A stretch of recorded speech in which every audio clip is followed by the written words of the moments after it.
returning as the biggest strength from last season? Well, I think our interior defensive line, we have the integrity of the box, all the linebackers and the front forward back. So they're older now. They started as sophomores, and they're all pretty much juniors now. So they've been working really hard, and I think that's the strength of our team as far as defense. Who are some new faces that are going to play a bigger role this season? Jaden Marshall, he plays outside linebacker. His brother just signed with Kentucky, who's doing really well up there, got injured, but Jaden came in his freshman year, he was like 5'10", and he grew to be 6'3" like overnight. So he's like 6'3", about 200 pounds now, and he's really worked really hard. Tristan Houston, he's the opposite, and he's about 5'4", but he's really electric. He plays receiver. He's been doing really well, and we're expecting big things out of those two new faces. What's an area you think will be most improved from last season? I think our secondary, they've worked really hard. They struggled a little bit last year, but they've improved a lot. We've kind of given them a lot of grief, put a lot of pressure on them, and they've responded well. All right, pass this on down to Jaden, who is one of the only people in the room that makes me feel little. Jaden, what would you say your team's identity is going to be this year? I feel like our team's identity will be tough and disciplined. You know, I feel like a lot of guys are now playing within the scheme, so I feel like that'll help us have a great season. KD, what are your team's goals for this season? I think our team goal this year is to get better every practice, just come to play and compete for a state championship. Coach, what's it going to mean for your program to play in that Gridiron Classic on Fort Valley State's field? Well, I guess I'll be honest with Coach Grooms. I was mad that we was playing on Saturday at 3 p.m. But I sat down and I thought about it. Howard and Westside will really benefit from this game because we're in the middle. So the fee that everybody's going to pay to get in the game before us, I'm pretty sure they're going to stay and watch another game for, I think, $20. So we'll get the crowd from the first game, and then, of course, our crowd, because we're natural rivals. It's been a great game the last probably 4 years. And then the crowd that's come in for the 6 o'clock game. So I think we'll have the most people at the game, and that'll make it even more like a college atmosphere to have that many people at the game. Was that a challenge to the other programs to get more people to their games? Whatever you wanted to do. That's what I heard. I don't know if that's what he was saying, but that's what I heard. So that's what yeah, we want a big turnout, especially from the Macon people.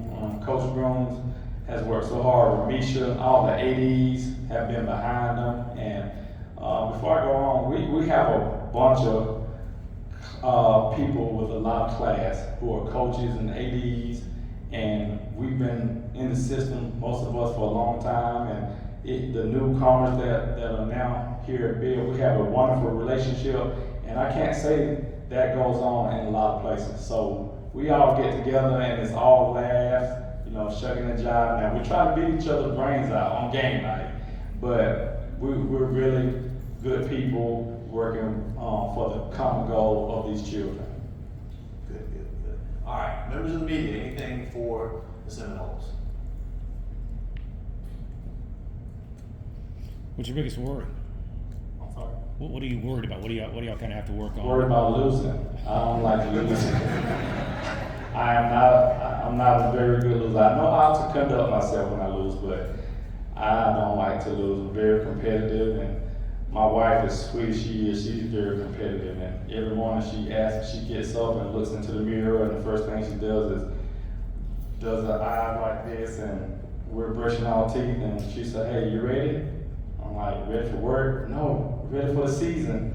So yeah, I'm very competitive. I like to win, and that's my biggest worry. We talked a little bit already with a couple of other coaches about Clinton County Public Schools looking for that championship. We've been wanting for a while. I talked to you about it in the past as well. obviously you want your school to do as well as possible, you're passionate about that, but how passionate are you about the whole county, how bad do you want that championship for the whole school district? I really want a championship really, really bad. We've been close. Coach Dupree was on staff at Westside. We made a tremendous run.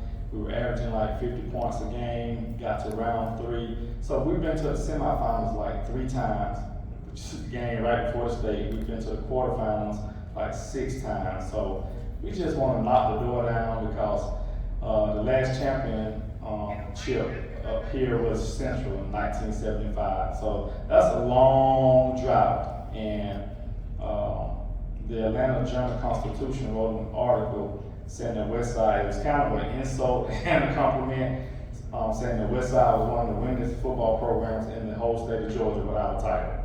So I would love to bring Coach Grooms and Dr. Sims a state championship to this city. I'll ask KD a similar question through Christian a second ago too.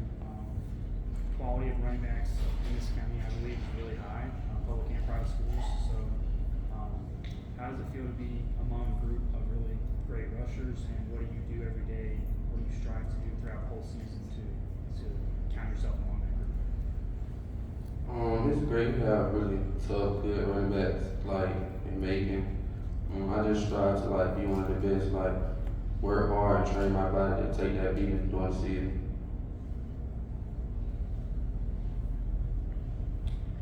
Anything else? We appreciate you, Coach.